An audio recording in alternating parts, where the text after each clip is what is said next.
दोस्तों, पीएम मोदी ने वक्त पर ही स्पेस मार्केट की बढ़ती ताकत को देखते हुए भारत की निजी कंपनियों के लिए इस क्षेत्र के दरवाजे खोल दिए थे। इस पहल का नतीजा है कि आज सैकड़ों कंपनियां इसरो के साथ मिलकर बवाल कर रही हैं और तमिलनाडु की एक निजी कंपनी स्पेस जोन इंडिया ने मार्टिन ग्रुप के साथ मिलकर अपने हाइब्रिड रॉकेट को सफलतापूर्वक लॉन्च करके इस सेक्टर में निजी क्षेत्र की बढ़ती ताकत का बेहतरीन प्रदर्शन किया है।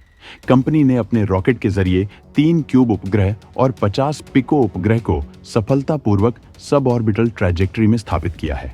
ये भारत की स्पेस में छलांग को दिखाता है। इस मिशन की खास बातें भेजे गए सैटेलाइट्स का मकसद और स्पेस प्रोग्राम को लेकर इस कंपनी और भारत की तगड़ी रणनीति को जानने के लिए वीडियो को आखिरी तक देखिए। इस नई कंपनी की दमदार कामयाबी देखकर आप हैरान रह जाएंगे। स्पेस जोन इंडिया ने मार्टिन ग्रुप के साथ दिखाई अपनी ताकत। रियूजेबल रूमी 1 रॉकेट शानदार फीचर्स से किया गया लैस। सफलतापूर्वक 3 ताकतवर सैटेलाइट्स को किया स्थापित। स्पेस जोन इंडिया ने मार्टिन ग्रुप के साथ मिलकर अपने रॉकेट रूमी 1 को सफलतापूर्वक लॉन्च कर दिया है। ये रॉकेट तमिलनाडु के थिरुविदांथई से मोबाइल लॉन्च की मदद से लॉन्च किया गया। रॉकेट ने 3 क्यूब सैटेलाइट्स और 50 पिको सैटेलाइट्स को सफलतापूर्वक सब ऑर्बिटल ट्रैजेक्टरी में स्थापित कर दिया है। ये स्पेस सेक्टर में इस कंपनी की बहुत बड़ी कामयाबी है, जिसके बाद कंपनी के साथ साथ भारत को स्पेस सेक्टर के विकास में बड़ी मदद मिलने वाली है। हम इस बारे में आपको बताएंगे, लेकिन इससे पहले इस रॉकेट और भेजे गए सैटेलाइट्स के स्पेशल फीचर्स के बारे में बताना चाहेंगे। रूमी 1 रॉकेट में इस्तेमाल हुई कमाल की तकनीक। स्पेस जोन का ये रॉकेट दोबारा इस्तेमाल किया जा सकता है। रियूजेबल होने की वजह से ये लॉन्चिंग के खर्चे को काफी हद तक कम कर देगा।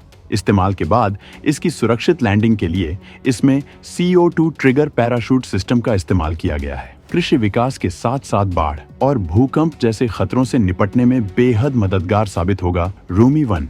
ये रॉकेट हाइब्रिड प्रोपेलेंट मतलब लिक्विड और सॉलिड दोनों तरह के ईंधन का इस्तेमाल करता है, जो इसे खास बनाता है। इस रॉकेट की खास तकनीक ये है कि इसे 0 से 120 डिग्री में एडजस्ट किया जा सकता है। ये फ्लेक्सिबिलिटी रॉकेट की ट्रैजेक्टरी उड़ान को कंट्रोल करने में मदद करती है। स्पेस जोन इंडिया का ये रॉकेट रियूजेबल है, मतलब इसे दोबारा लॉन्च किया जा सकेगा।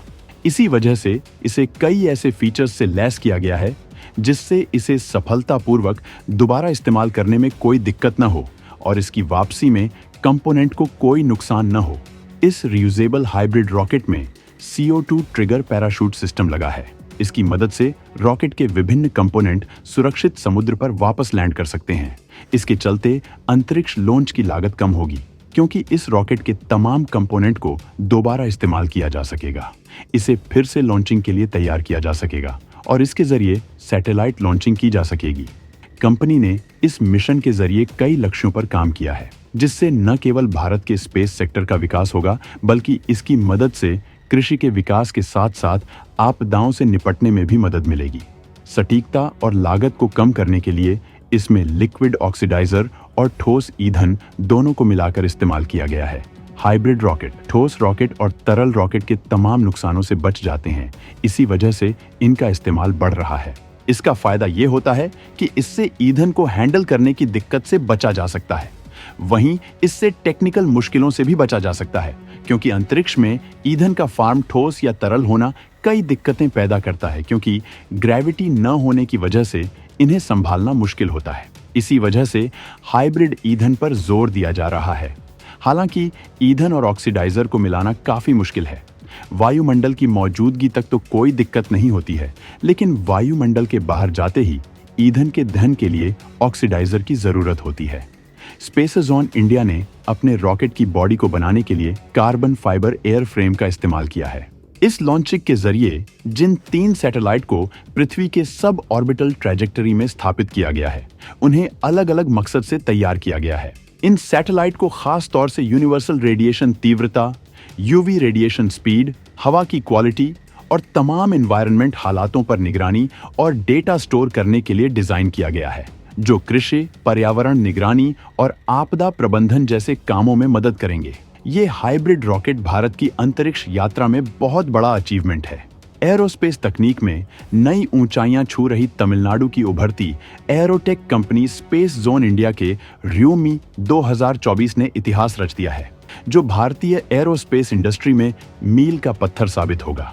अब कंपनी इस बाजार में बहुत बड़े विकल्प के रूप में तमाम कंपनियों को टक्कर देने वाली है। ये स्पेस सेक्टर में भारत के निजी क्षेत्र की ताकत को दिखाता है, जिससे ये साफ है कि इस मामले में भारत की रफ्तार को रोक पाना अब नामुमकिन है।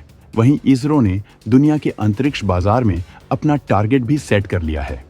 रॉकेट की एडजस्टेबल तकनीक से स्पेस मिशन को मिलेगी बड़ी ताकत। देश भर के स्टूडेंट्स को कंपनी ने इस मिशन का बनाया गया हिस्सा। इसरो ने स्पेस मार्केट में 10% हिस्सा हासिल करने का रखा लक्ष्य। निजी कंपनियों को तकनीक के साथ साथ ट्रेनिंग देने का दिया बड़ा ऑफर।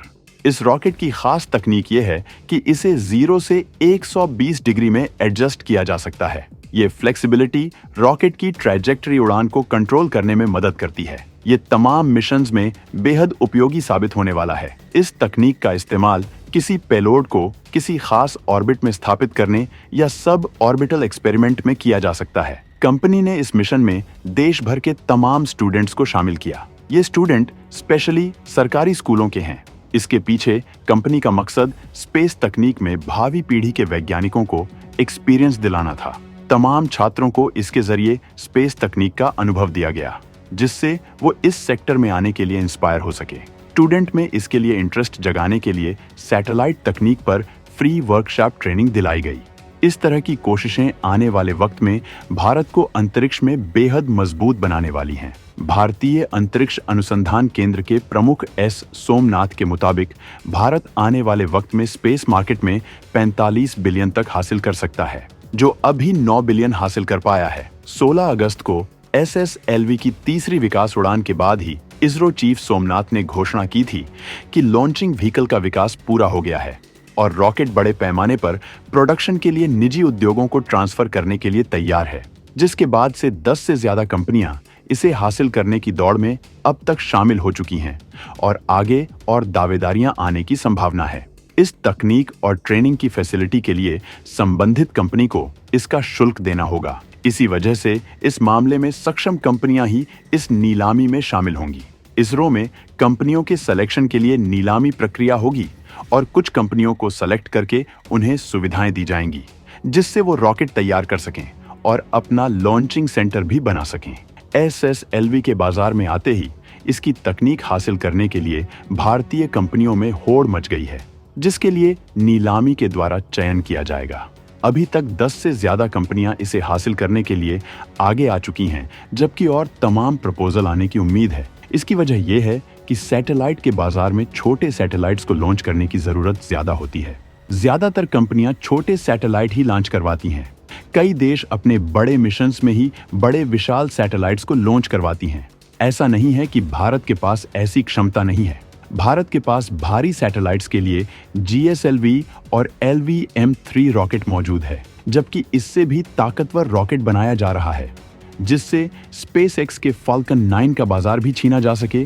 लेकिन इसरो ने इससे पहले ज्यादा डिमांडिंग SSLV पर फोकस किया, जो छोटे सैटेलाइट्स की लॉन्चिंग को बेहद किफायती बना देता है। इसे इस तरह से समझा जा सकता है कि SSLV रॉकेट की कीमत 25 से 30 करोड़ रुपए है, जबकि PSLV की लागत 130 से 200 करोड़ के बीच होती है। वहीं SSLV को केवल 72 घंटे में तैयार किया जा सकता है। इतनी कम कीमतों में लॉन्चिंग के ऑफर के बाद भारत के बाजार में इतनी भीड़ बढ़ने वाली है कि इसे संभालने के लिए बहुत बड़े इंफ्रास्ट्रक्चर और ज्यादा प्लेटफॉर्म की जरूरत है।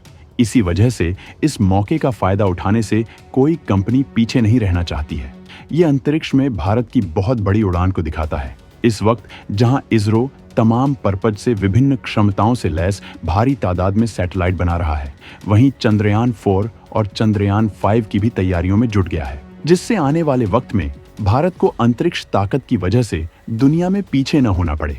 ये तैयारियां इतनी तेज हैं कि दोनों मिशन के लिए अंतरिक्ष यान के डिजाइन भी तैयार किए जा चुके हैं और अब सरकार से इसके अप्रूवल मिलने का इंतजार है। चंद्रयान 4 में 5 मॉड्यूल होने वाले हैं जो अलग अलग काम करेंगे। इसके अलावा इस मिशन में एक ऐसी तकनीक का टेस्ट किया जाएगा जो गगनयान सहित अंतरिक्ष स्टेशन को लॉन्च करने में बहुत बड़ी भूमिका निभाएगी। इसरो पहली बार ऐसा करने जा रहा है जो भारत ने पहले नहीं किया है। भारत आने वाले वक्त में दुनिया के स्पेस बाजार की सबसे बड़ी ताकत बनने जा रहा है। इसी वजह से इसरो तमाम ऐसी तकनीकियां विकसित करता रहा है जिससे कि रॉकेट लॉन्चिंग की लागत कम हो सके, और SSLV इसी कवायद का नतीजा है जो बाजार का पूरा गेम पलट कर रख देगा। इसी वजह से इसरो इस तकनीक को भारत के प्राइवेट सेक्टर को दे रहा है जिससे वो दुनिया के बाजार में भारत की धमक दिखा सकें, जबकि तमाम निजी कंपनियां भी अपना रॉकेट तैयार करने में लगी हैं। एग्निकुल ने कुछ वक्त पहले ही अपना अग्निबाण रॉकेट लॉन्च किया था जिसके पास अपना खुद का लॉन्चिंग पैड भी है, और अब स्पेसज़ोन इंडिया ने कमाल कर दिया है। तो दोस्तों, भारत अब सैटेलाइट लॉन्चिंग का सबसे बड़ा हब बनने की दिशा में तेजी से बढ़ रहा है। अंतरिक्ष में भारत की बढ़ती ताकत पर आपका क्या कहना है? इस बारे में बताना ना भूलें।